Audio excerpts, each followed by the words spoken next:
Hello, hello. We are working on, well, this. There you go. Working energy multiple choice 1, number 14, which looks like this. Got all kinds of interesting things going on here. You got an inclined plane. That makes things more complicated. A spring. So you got all kinds of stuff going on. And read the question. It says, let me zoom in here for you. So an object of mass m is attached to a spring on a frictionless inclined plane. And they give us the angle. Releases from rest from this point and slides down, stretching the spring to this point. They don't tell me if it stops or not. It doesn't really matter in this case, but it just goes from here to here. Okay, and they want to know, what is the magnitude of the work done by gravity as the object slides down the plane? Okay, so there are really two approaches to this one. So I got pictures for both. This is the original situation. All I'm really want to focus on is this bottom portion right here. All right, from where it starts to stretch, all right, here till when it stops stretching. So I've just kind of zoomed in and made larger drawings of that. So this just represents this point here, represents this point here. Cool. And likewise over here. All right, so we have two different methods. Now, I'm going to get my colored pencils out so that we can look at these.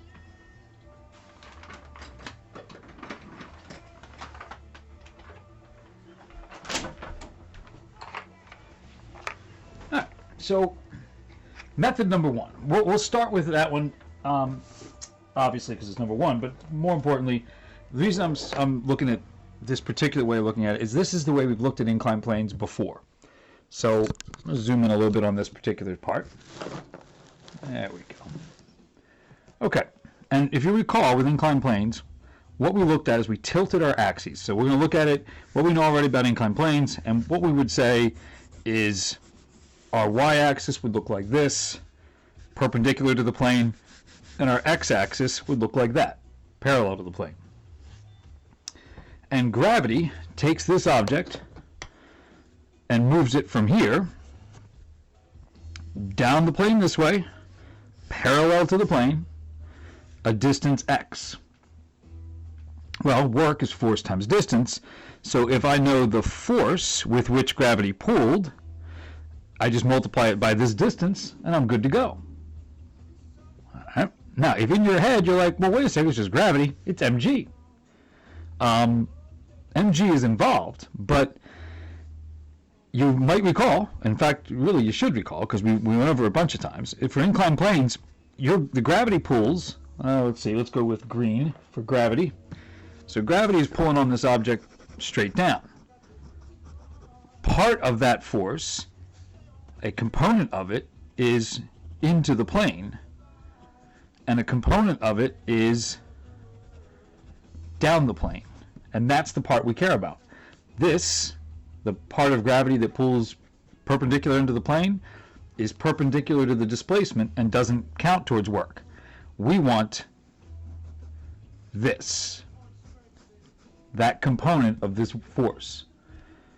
And we went through it earlier, and what we know is, what we should know, is that the component of the weight that is parallel in an inclined plane turns out to be the weight, mg, times the sine of this angle, theta. Because this is not our reference angle, so we had to switch sine and cosine, so it shows out to be the sine. So this, right here, is a fact that you should know at this point. I'm not trying to give you a guilt trip, but hopefully you would know it. So that's the part of the weight that pulls down the ramp. Notice the spring here doesn't make really any difference because we're just focused on the work done by gravity. So I now know this is the force with which gravity is going to pull, and this is the distance. So the work done by gravity, in this case, is this force, mg sine theta times x, the distance it moves, the displacement from here to here. Okay, check. So mg sine x, you can write it anywhere you want.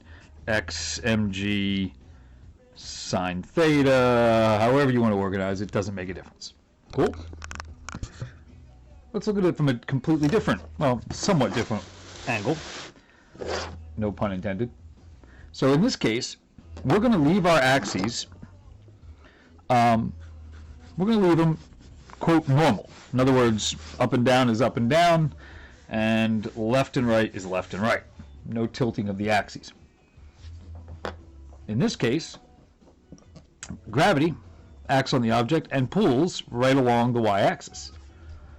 Okay, so the force here doesn't have to be broken up into anything.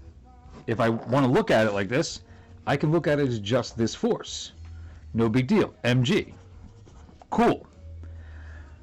But the distance changes.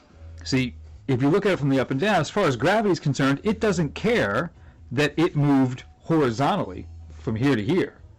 Gravity could care less about that. Gravity moved it down this far. So this is the actual distance now. So if we look at it this way, if we want to look at the force, just the vertical, just look at it as a vertical force, we have to look at the vertical displacement, this distance here. And that is what we need. We need to figure out how to describe that distance. But we're bright people and we know trigonometry. So here's a angle theta.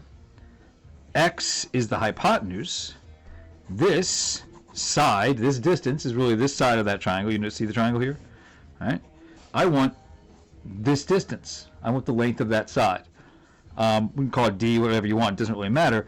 SOHCAHTOA says that this is the opposite side, and x is the hypotenuse. Opposite hypotenuse. That's sine. So I know that the sine of this angle is equal to the opposite, I'll call it d for now, over the hypotenuse, which is x. And so this distance, that vertical distance that gravity moves it, because remember, gravity doesn't care about the fact that it went horizontal, is equal to x sine theta. All right. And what was the force? The work done then is going to be the force times the distance. The force in this case was just gravity. The distance was x sine theta. And lo and behold, this are in fact the same answer, just two different ways to get at the same answer. Put the x where you want. mgx, xmg, it doesn't matter. The order doesn't really matter.